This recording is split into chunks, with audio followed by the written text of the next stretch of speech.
Welcome to the concluding part of Job's story.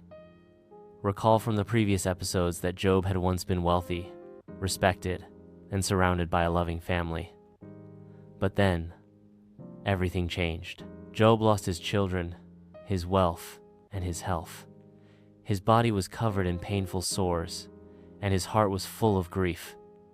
Job sat in ashes, confused and broken. His friends came to visit, but instead of comforting him, they blamed him for his suffering.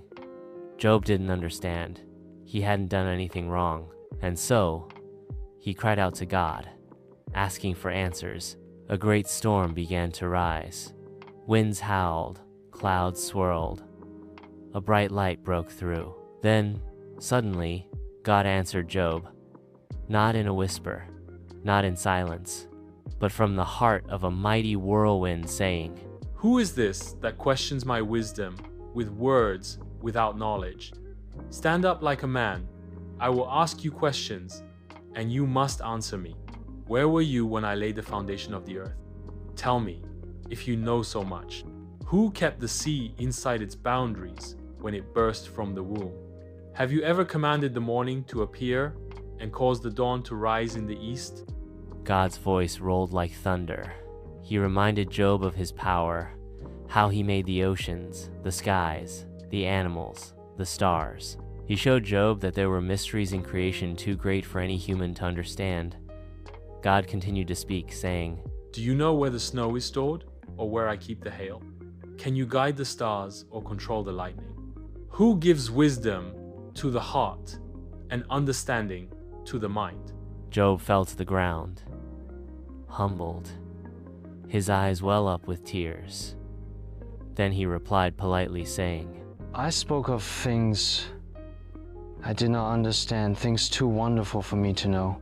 I had only heard about you before, but now I have seen you with my own eyes. I take back everything I said and sit in dust and ashes to show my sorrow. Job realized something important. Even in suffering, God is still good, wise, and in control. Sometimes we won't understand why things happen, but we can trust the one who made the world. Then the whirlwind faded. The sky cleared. Peace settled. Job sat quietly, changed. Then God turned to Job's friends, Eliphaz, Bildad, and Zophar, saying, "You have not spoken the truth about me, as my servant Job has. Take 7 bulls and 7 rams and go to Job. Offer a sacrifice for yourselves. My servant Job will pray for you, and I will accept his prayer." The friends approached Job humbly, carrying animals. They bowed before him. The friends obeyed God's instruction.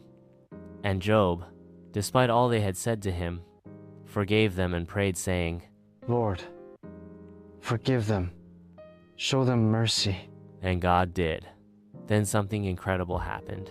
God restored Job's life. He gave Job twice as much as he had before. His brothers and sisters and old friends came to eat with him and comfort him. They gave him gifts of silver and gold. Job's home was full again. Laughter, children playing, animals grazing, the sun shining. Job had more sheep, camels, oxen, and donkeys than ever before. He had 7 sons and 3 beautiful daughters. He lived a long life, seeing his children and their children to the 4th generation. And so, Job's story didn't end in sadness. It ended in joy, blessing, and deeper faith. Not because Job got everything he wanted, but because he learned to trust God, no matter what. Sometimes, life doesn't make sense.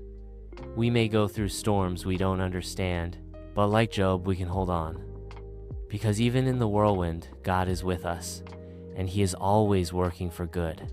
Remember, your story isn't over. Keep trusting, keep hoping. God sees you, He cares, and He has not forgotten you.